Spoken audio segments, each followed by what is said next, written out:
दर्शक बंधु आज भिडियो साधारणतंत्र दिवस रे गोटे सुंदर आ सहज भाषणटीए देखा।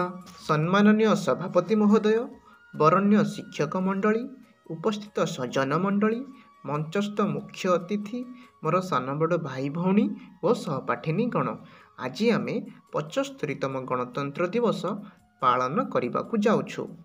एही अवसर में मते किछि कहिबार सुजोग मिलिथिबारु मु निजकु धन्य मने करुछि। गण शब्दर अर्थ लोक माने और तंत्र शब्दर अर्थ शासन। आमे समस्ते जानिछे आम देश 1947 मसीहा अगस्ट 15 तारिख में स्वाधीन होइथिला, किंतु 1950 मसीहा जनवरी 26 तारिख पर्यंत आम देश में इंग्रेज प्रदत्त आईन कार्यकारी हेउथिला। भारतर स्वतंत्र आईन खसड़ा बा संविधान सेते दिन जाए प्रणीत होई नथिला। समस्ते अनुभव कले जेहेतु आम देश स्वाधीनता हासिल करिछि, आमे निजर संविधान अनुसार देश शासन हेबा उचित।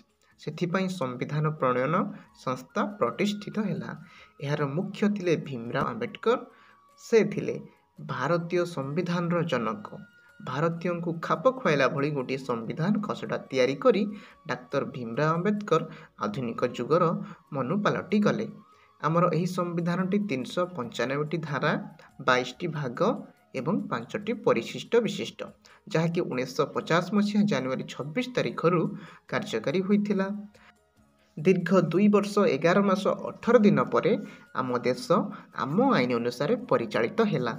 सही दिन ठारू अर्थात 1950 मसीहा पर जनवरी 26 तारिख भारत गोटे सार्वभौम्य गणतांत्रिक साधारणतंत्र राष्ट्र भाव में विश्व दरबार स्वीकृति लाभ करिथिला। भारतवर्षर पूर्वर पश्चिम, उत्तररू दक्षिण, जाति धर्म निर्विशेष समस्ते भारतीय यही पर्व को बहु आनंद पालन करिथांती। आम घरे जेमिति पूजा पार्वण रे पिठापଣା हुए, साधारणतंत्र दिवस रे मध्य सुस्वादु खाद्य प्रस्तुत हुए। दिल्लीर गेट ठारे राजधानी भुवनेश्वर राजरास्ता जल स्थल वायुसेना एनसीसी अग्निशम सेवा बाहिनी पक्षरु मार्च फास्ट करा जाई थाए। त्रिरंगा झंडा उत्तोलित होगा पर देशवासी तथा राज्यवासी को वार्ता प्रदान करिथांती। विभिन्न राज्यर लोकनृत्य दल दिल्ली ठारे रंगारंग कार्यक्रम में अंशग्रहण मध्य करिथांती। सारा देश में विद्वान वीर सैनिक दक्ष पुलिस माननकु एही पवित्र दिवस रे पुरस्कृत करा जाए। भारतर श्रेष्ठ बेसामरिक सम्मान भारत रत्न ठारू आरंभ करी पद्मश्री पर्यंत राष्ट्रपति द्वारा प्रदत्त होइथाए। जनता जनार्दन उद्देश्य रे एही उत्सव होइथाए। त्रिरंगा झंडा तले समस्त एकजुट होई भारतर कोण अनुकोण रे सम्मान जणाई थांती।